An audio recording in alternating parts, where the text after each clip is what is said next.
أعوذ بالله من الشيطان الرجيم.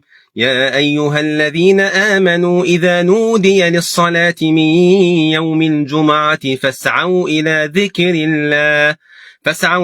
ذكر الله وذروا البيع ذلكم خير لكم إن كنتم تعلمون.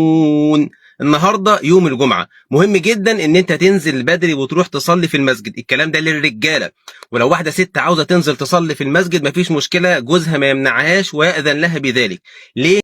عشان النبي صلوا عليه الصلاة والسلام قال لنا ان يوم الجمعة في ملائكة بتقعد عند باب المسجد تكتب اسماء الناس في الصحف، فلان ابن فلان، شريف ابن عبد الله، احمد ابن علي، ايا كان اسمك، تكتب اسمك انك انت دخلت الاول. وبعدين اول ما الامام يطلع على المنبر بتطوي هذه الملائكة الصحف وتجلس لتستمع الذكر، يعني خطبة الجمعة مع الناس.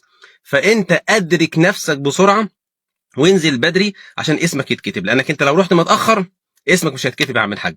فدي مشكله كبيره جدا الناس بتقع فيها، واجر كبير جدا بيفوتك سواء كنت راجل او واحده ست عاوزه تنزل تصلي الجمعه في المسجد. طب واحده ست مش هتصلي الجمعه في المسجد، الاصل ان المراه تصلي في بيتها وبتصليهاش جمعه في البيت، وانما بتصليها 4 ركعات ظهر عاديين زي اي يوم. لكن الرجاله كلامي ليهم النهارده مخصوص، اوعوا تتاخروا عن صلاه الجمعه، وانزل بدري، خد الشاور بتاعك كده وحط البرفان بتاعك الجميل وروح اقعد في المسجد، صلي ركعتين في ركعتين، صلاه ضحى، صلاه سنه الفجر اللي فاتتك، قيام ليل لو كان فاتك، اي حاجه صلي كيف ما شئت، واجلس كده عند اي عمود على اي حيطه تسند بها ظهرك وتقرا سوره الكهف، تصلي على النبي عليه الصلاه والسلام، وتنتظر حتى يصعد الامام على المنبر فيكتب لك الاجر كاملا. بارك الله فيكم وجزاكم الله خيرا. اوعى تنسى الشير فالدل على الخير كفاعله، واوعى تنسى الصلاه على سيدنا النبي عليه الصلاه والسلام.